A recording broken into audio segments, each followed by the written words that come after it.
देश के माननीय वित्त मंत्री और देश के माननीय प्रधानमंत्री जी सोच लेकर चले हैं कि 2047 में विकसित भारत बने, दुनिया का सिरमौर बने, आर्थिक तौर पर भी, वैचारिक तौर पर भी, शैक्षणिक तौर पर भी, और सभी विषयों में भारत देश दुनिया का प्रतिनिधित्व करे। उस सोच को लेकर ये बजट हर वर्ग के लोगों से चर्चा करके तैयार किया गया है। चाहे किसान हित की बात है, चाहे खिलाड़ी हित की बात है, चाहे सैनिक हित की बात है, चाहे देश की सुरक्षा की बात है, चाहे देश के विज्ञान की बात है, चाहे दिव्यांगजनों के हित की बात है, सभी की विषयों को लेकर इस बजट को लेकर आए हैं और पूरे देश के अंदर इस बजट के आने से खुशी का माहौल है। भूपेंद्र हुड्डा जी और मैं उनके बयान सुन रहा था, उन लोगों को इस विषय का पता ही नहीं,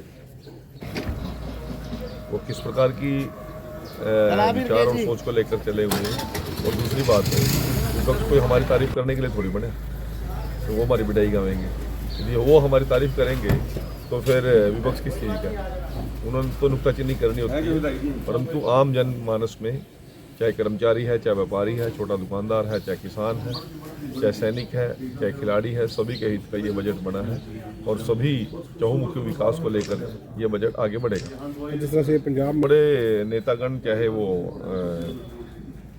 अकाली दल से संबंधित हैं, कांग्रेस से संबंधित हैं, और चाहे आम आदमी पार्टी से, लगातार संपर्क में आने वाले दिनों में बम्पर ज्वाइनिंग अन्य पार्टियों की होगी। और कल नवजोत कौर सिद्धू, जो पूर्व मंत्री रही, पूर्व सांसद, और नवजोत सिद्धू की धर्मपत्नी है, उन्होंने भी कल कांग्रेस को अलविदा कह दिया। आज सभी दलों के अंदर न्यूनतम प्रचार है और सभी की निगाहें केवल भारतीय जनता पार्टी पर लगी हुई हैं।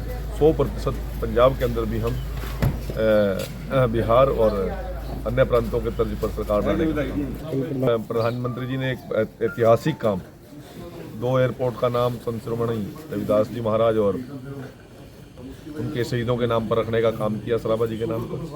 तो मैं उनको बहुत बहुत आभार प्रकट करता हूँ, बधाई देता हूँ और देश के लोगों को आह्वान करता हूँ कि जितने संत महापुरुष और जिन लोगों ने देश और समाज के लिए काम किया, उनको याद करना, उनको स्मरण करना, उनके नामकरण पर कुछ चीज़ें तैयार करना, और जब तक दुनिया रहे तब तक वो नाम चलता रहे, इस पर लेकर हमारी सरकार चले। नहीं, अभी देखिए 1.5 साल हमारे प्रदेश अध्यक्ष जी का कार्यकाल बकाया है, मोहनलाल बड़ोले जी के नेतृत्व में और जी के नेतृत्व में, संगठनात्मक तौर पर भी और सरकार के तौर पर भी मजबूती से हमारी टीम काम कर रही है। और मुझे लगता है कहीं कोई ऐसे अध्यक्ष को बदलने की चर्चा है। मैं नहीं, पंजाब में भी करेंगे, बम्पर ज्वाइनिंग करेंगे। विधायक हैं, इनके ब्रदर केसर जो सरपंच रहे हैं चौड़ा गांव के, जब मैं 2014 से 19 तक मंत्री था, विधायक था यहाँ साहबा से, तो वो सरपंच थे। बड़े सज्जन और सौम्य स्वभाव के व्यक्ति थे। मैंने कभी भी उनके अंदर उतावलापन नहीं देखा। अकस्मात उनका